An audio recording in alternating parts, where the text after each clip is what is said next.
al-yawma akmaltu lakum dinakum wa atmamtu nikmati alaikum wa raditu lakumul islam madina wa atmamtu nikmati alaikum wa atmamtu nikmati alaikum. Sebenarnya mereka menghujat terjemahan.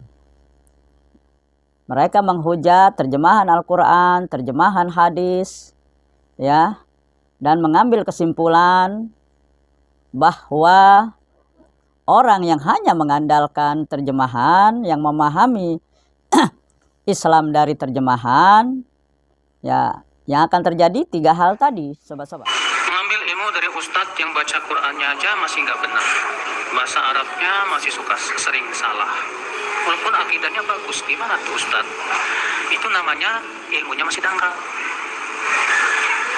Sebab yang namanya bahasa Arab bagi seorang ustadz itu mutlak harus dia betul-betul paham.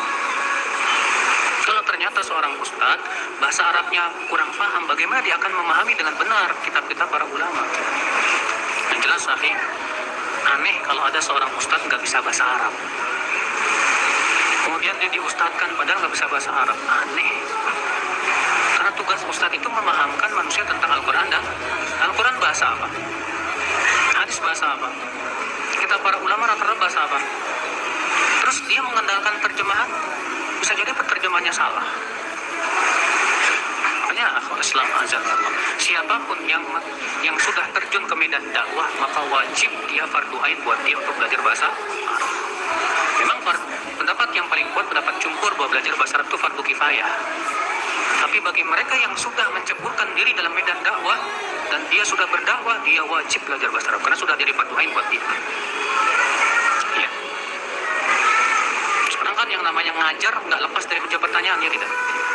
Yang namanya menjawab pertanyaan itu jenis dari fatwa loh, Pak.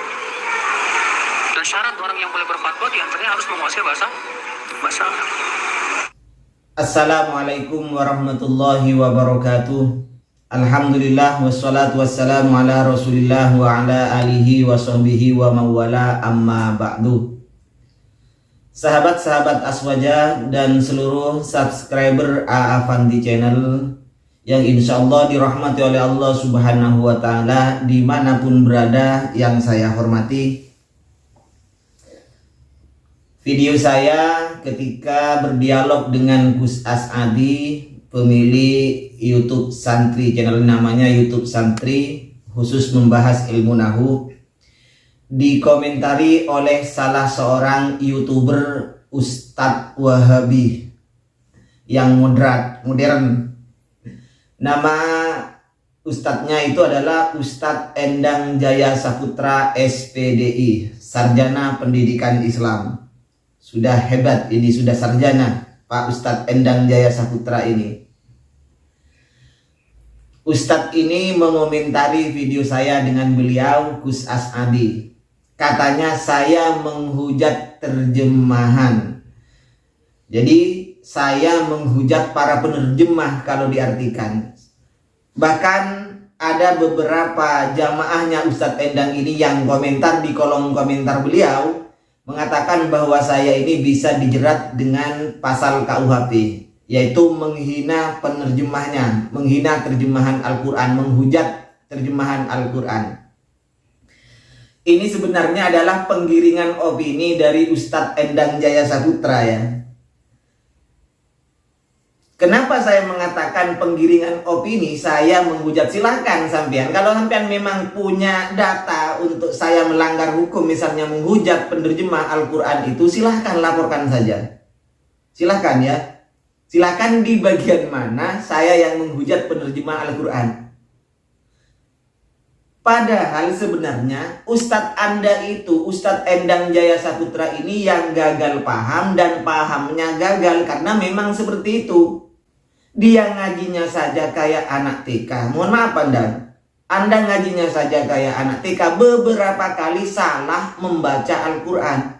Kembali ke permasalahan video saya, Anda gagal paham apa pesan yang akan saya sampaikan di video tersebut. Pesannya adalah seorang yang akan menerjunkan dirinya ke dunia dakwah, seseorang yang sudah berlabel ustadz, digelari ustadz, artinya dia berkecimpung di dunia dakwah, maka wajib hukumnya orang tersebut untuk mengerti nahwu dan sorof, mengerti bahasa Arab. Kenapa? Karena Al-Quran ini bahasanya bahasa Arab, hadis ini bahasanya bahasa Arab, kitab-kitab ulama-ulama salaf yang Anda menisbatkan diri Anda adalah salafi, itu semuanya bahasa Arab. Ya, ingat itu Pandan. Jadi kalau Anda ingin terjun ke dunia dakwah, maka syarat mutlak bagi seorang ustadz itu adalah mengerti bahasa Arab. Ingat Pandan, yang kami bawakan, yang kami bahas di video saya dengan Gus As'adi itu adalah tentang pendapatnya Ibnu Taimiyah. Kesesatan ahli bid'ah menurut Ibnu Taimiyah banyak terjadi karena menafsiri Al-Quran tidak menggunakan nahwu dan sorof. Begitu ya Pak Ustadz Endang.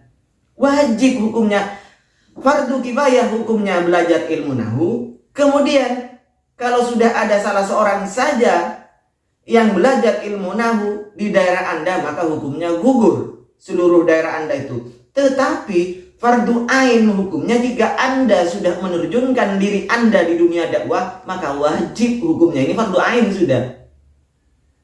Jadi Ibnu Taimiyah mengatakan, ini Ibnu Taimiyah yang saya bahas. Ingat Pak Endang, Ibnu Taimiyah. Kitabnya Ibnu Taimiyah yang saya bahas di Majmu'atul Fatawanya. Jadi menafsiri Al-Quran dengan tidak memakai ilmu nahwu dan sorof itu adalah sesat, menyesatkan, kesesatan ahli bid'ah didasarkan dari itu, kata Ibnu Taimiyah.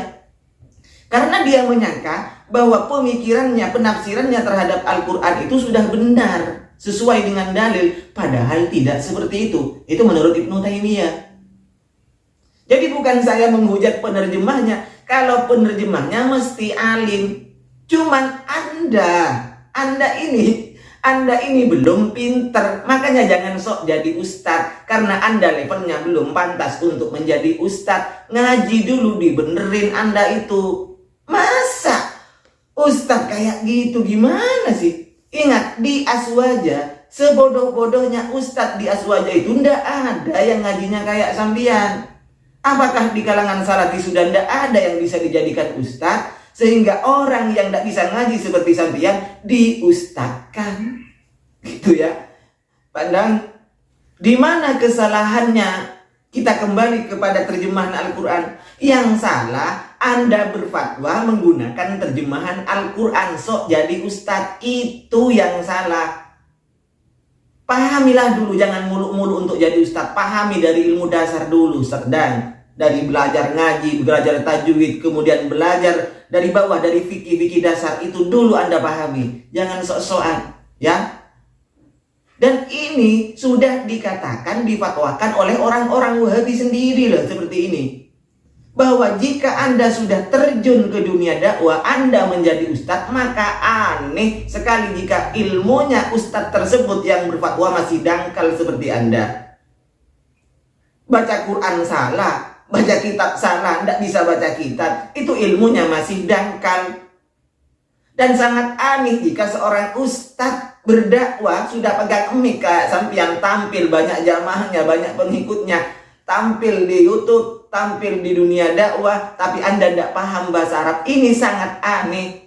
Dan yang ngomong bukan saya hanya meneruskan, menyambung lidah. Yang ngomong adalah ustadz-ustadz Wahabi. Contohnya ini Ustadz Badrus Salam LC ya, yang mengatakan ilmunya masih dangkal jika ada ustadz yang sering salah baca Quran, tidak bisa baca kitab, dan sangat aneh. Ingat, sangat aneh jika ada ustadz yang kayak Anda bermodal terjemahan, hanya bermodal terjemahan, dan sering salah baca Quran, baca kitab, sering salah. Kalau baca kitab mungkin saya 100% yakin Anda tidak bisa. Yang tidak menguasai ilmu nahwu itu sesat. Iya sesat kalau berfatwa, pandang.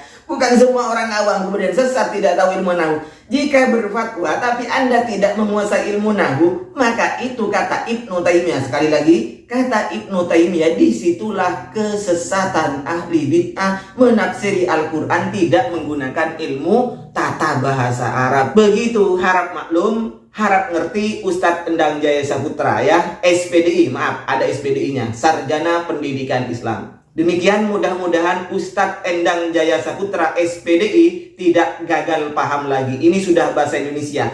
Karena orang Indonesia belum tentu paham, mengerti tentang bahasa Indonesia, maksud dan tujuannya di bahasa Indonesianya. Dan kadang-kadang ujian bahasa Indonesia dapat nilai merah. Demikian, mohon maaf sebelumnya. Wassalamualaikum warahmatullahi wabarakatuh.